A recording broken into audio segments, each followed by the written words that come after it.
तभी ऋतिक ऋषभ से कहता है, देखो ऋषभ, इस लड़के को किसी लड़की के गैर लेते हुए बिल्कुल भी शर्म नहीं आ रही है। ये एक ऐसा मर्द है जो लड़कियों के गैर उतरवाकर खुद पहनता है। निधि जब ऋतिक और ऋषभ की बातें सुनती है तो वह देव से कहती है, देखा देव, तुम्हें इन लोगों की बातों पर ध्यान देने की कोई जरूरत नहीं है। निधि तुम टेंशन मत लो, मुझे इन लोगों की बातों से कोई फर्क नहीं पड़ता है, देव ने निधि से कहा। तभी इन सभी के कानों को राजीव की आवाज सुनाई देती है, मैं इस पोर्टल के अंदर कदम रखने वाला हूँ, तो तुम सभी मेरे पीछे पीछे इस पोर्टल के अंदर आ जाना। इतना कहकर राजीव पोर्टल के अंदर कदम रख देता है। राजीव को पोर्टल के अंदर जाते हुए देखकर ऋषभ और ऋतिक भी देव का पीछा छोड़कर पोर्टल के अंदर जाने लगते हैं। अब सभी लोग पोर्टल के अंदर जाने लगते हैं, जहां देव और निधि सबसे बाद में पोर्टल के अंदर जाते हैं। इस पोर्टल के अंदर देव और निधि को मिलाकर 8 हंटर का ग्रुप गया था, जिसमें से राजीव और उसके 2 मेंबर मॉन्स्टर्स पर सीधा हमला किया करते थे और राजीव का तीसरा मेंबर लॉन्ग रेंजर अटैकर था, जो कि मॉन्स्टर्स को दूर से एक्सट्रैक्ट करने का काम करता था। ऋषभ और ऋतिक मैजिशियन थे, जो अपनी माना पावर का इस्तेमाल करके मॉन्स्टर्स को घायल किया करते थे, और निधि एक हीलर थी जो सभी हंटरों के जख्मों को हिल करती थी, और देव सभी मॉन्स्टर्स को मारने के लिए अपनी तलवार का इस्तेमाल करता था। देव जैसे ही उस पोर्टल के अंदर कदम रखता है तो वह देखता है कि वह एक गुफा या सुरंग के अंदर आ गया है। पोर्टल हमारी दुनिया को एक दूसरी दुनिया से जोड़ता है, जो कि हमारी दुनिया से बिल्कुल अलग होती है, और वहां पर हर वक्त मॉन्स्टर्स का खतरा बना रहता था। अगर हमारी दुनिया के लोग पोर्टल के अंदर जाकर उस दूसरी दुनिया के बॉस मॉन्स्टर को नहीं मारेंगे, तो ये सभी मॉन्स्टर्स पोर्टल के रास्ते हमारी दुनिया में आकर तबाही और आम लोगों को नुकसान पहुंचाएंगे। वह गुफा एक बड़े से होल की तरह थी, जिसका आगे तक का रास्ता जाता ही जा रहा था। वैसे तो उस गुफा के अंदर हल्की हल्की रोशनी में सब कुछ दिखाई दे रहा था, पर लेकिन इस गुफा की शांति उन सभी को डराने के लिए काफी थी। अब राजीव पीछे मुड़कर सभी को एक बार दिखाता है और फिर सभी से कहता है, चलो आगे चलते हैं, आगे ही हमें बॉस मॉन्स्टर मिलेंगे। अब सभी लोग राजीव के साथ साथ आगे चलने लगते हैं, जैसा कि हर पोर्टल में होता है। थोड़ी दूर आगे जाने के बाद मॉन्स्टर्स मिलना शुरू हो जाते हैं। अभी वे सभी थोड़ी दूरी ही चले होंगे, तभी उन्हें अपने आगे से रेड लेबल्ड मकड़ियों का एक झुंड अपनी तरफ आता हुआ दिखता है। वे रेड लेबल्ड मकड़ियां कम से कम शेर जितनी बड़ी होती है, और उनका कलर लाल रंग का होता है, और उनका मुंह किसी आरी की मशीन से कम नहीं लग रहा था। देखने में ऐसा लग रहा था कि उस लेबल्ड मकड़ी का एक बाइट ही किसी इंसान को ऊपर पहुंचाने के लिए काफी है। देव दिखाता है कि उस लेबल्ड मकड़ियों के ग्रुप में कम से कम 3 दर्जन मकड़ियां थी। राजीव और उसके साथी जैसे ही उन मकड़ियों को दिखाते हैं तो वह एक क्षण में आ जाता है और अपने अपने हथियार निकालकर उन मकड़ियों का इंतजार करने लगता है। किसी के पास धनुष होता है, किसी के पास तलवार। वैसे ज्यादातर के पास तलवार ही होती है, क्योंकि तलवार से मॉन्स्टर्स की बॉडी को आसानी से चीरा जा सकता है, जिस वजह से हंटर मॉन्स्टर्स को आसानी से मार सकते हैं। जैसे ही वे मकड़ियां राजीव और उसके साथी के पास आने लगती हैं तो वे सभी लोग उन मकड़ियां पर हमला कर देते हैं। उनका एक साथी पीछे से तीर चलाकर मकड़ियों को घायल कर रहा था, और उधर राजीव और उसके साथी घायल मकड़ियों को मार रहे थे। देव को राजीव और उसके साथी किसी प्रोफेशन हंटर से कम नहीं लग रहे थे, क्योंकि वे उन मकड़ियों को किसी गाजर मूली की तरह काट रहे थे। ऋषभ और ऋतिक के अंदर भी राजीव को देखकर जोश आ गया था, इसलिए वे दोनों भी अपने अपने फायर मैजिक से उन मकड़ियों को घायल करके मरने लगे थे। ऋषभ देव को निधि के साथ देखकर सोचने लगता है, हाई स्कूल में इसकी रैंक सबसे लोएस्ट F रैंक थी, और ये 8 महीने में ज्यादा से ज्यादा A रैंक पर पहुंच गया होगा। इन मकड़ियों को देव की तरफ जाने देता हूं, जब मदद के लिए चलाएगा फिर देखूंगा इसकी अकड़ कहां जाएगी।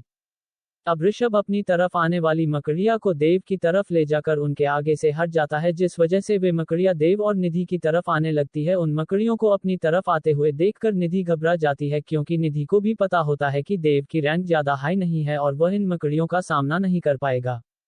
अब निधि देव को यहाँ से चलने के लिए कहती है, पर लेकिन देव हिलने का नाम ही नहीं ले रहा था। निधि अब देव पर चिल्लाते हुए कहती है, देव जल्दी चलो यहाँ से, तुम इन मकड़ियों का सामना नहीं कर पाओगे। अगर इन मकड़ियों ने तुम्हें ज्यादा क्रिटिकल जख्म दे दिया तो फिर मैं भी तुम्हें हील नहीं कर पाऊंगी। उधर ऋतिक और ऋषभ भी उन मकड़ियों को देव की तरफ जाते हुए देखकर बहुत खुश हो रहे होते हैं। ये आजकल हवा में बहुत उड़ने लगा था, ये शायद भूल गया आसमान किसका बाप का है, ऋषभ ने ऋतिक से कहा।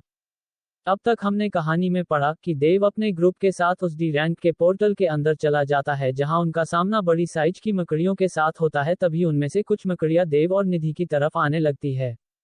अब आगे उन मकड़ियों को देखकर निधि देव को यहां से चलने के लिए कहती है, क्योंकि निधि को भी पता था कि देव इन मकड़ियों का सामना नहीं कर पाएगा। पर लेकिन अब बहुत देर हो गई थी क्योंकि वे मकड़ियां देव और निधि के बहुत पास पहुंच चुकी थी। वे मकड़ियां गिनती में 3 थी और देखने में ऐसी लग रही थी जैसे कि निधि और देव के खून की प्यासी हो।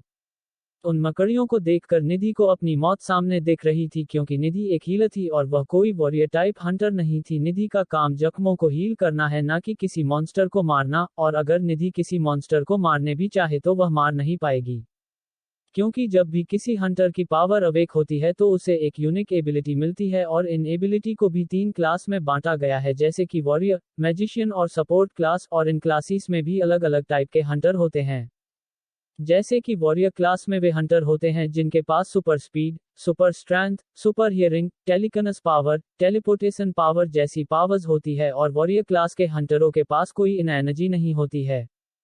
जबकि मैजिशियन क्लास के अंदर वे हंटर आते हैं जिनके पास इन एनर्जी होती है, जैसे कि fire type magician, earth type magician, water type magician, ice type magician. ये हंटर अपनी इन एनर्जी का इस्तेमाल करके मॉन्स्टर्स को मारते हैं। और सपोर्ट क्लास में poison master, barrier master, healer और आर्चर जैसे हंटर होते हैं। अब वे सभी मकड़ियां निधि और देव के बहुत पास पहुंच जाती है। तभी उनमें से एक मकड़ी निधि की तरफ बाइट करने के लिए आती है, जिसे देखकर निधि अपने आंखों पर हाथ रख लेती है और उस मकड़ी के हमला करने का इंतजार करने लगती है। तभी देव को उस मकड़ी पे हमला करने का सही मौका मिल जाता है और वह अपनी तलवार घूमकर एक बार में ही उस मकड़ी के सिर को अलग कर देता है। देव अब पहले से भी ज्यादा तलवार चलाने में पारंगत हो गया था क्योंकि उसने 2 दिन तक एंडलेस स्वॉर्ड स्किल की लगातार प्रैक्टिस की थी और अब देव को इन डी रैंक के मॉन्स्टर्स को मारने में कोई प्रॉब्लम नहीं हो रही थी। देव अब अपनी तरफ आने वाले उन दोनों मकड़ियों को भी मार देता है। निधि ने अभी तक अपनी आंखों पर से हाथ नहीं उठाया था। जब बहुत देर तक निधि अपने ऊपर हमला महसूस नहीं करती है तो वह अपनी आंखों पर से हाथ उठाकर देखती है। निधि के सामने उन तीनों मकड़ियों की लाश पड़ी होती है और उन लाश के बगल में देव अपनी तलवार के साथ खड़ा होता है। निधि को जल्दी ही समझ में आ जाता है कि इन मकड़ियों को देव ने मारा है। अब निधि देव के पास जाती है और उससे कहती है, थैंक यू देव, मेरी जान बचाने के लिए। मुझे तो ऐसा लग था कि हम दोनों को घायल होने से आज कोई नहीं बचा सकता है। निधि की बात सुनकर देव निधि से कहता है, इन मकड़ियों को तो मैं इसलिए मार पाया हूं क्योंकि आज मेरी किस्मत अच्छी थी। देव की बात सुनकर निधि देव से ज्यादा कुछ नहीं कहती है और देव के साथ आगे जाने लगती है।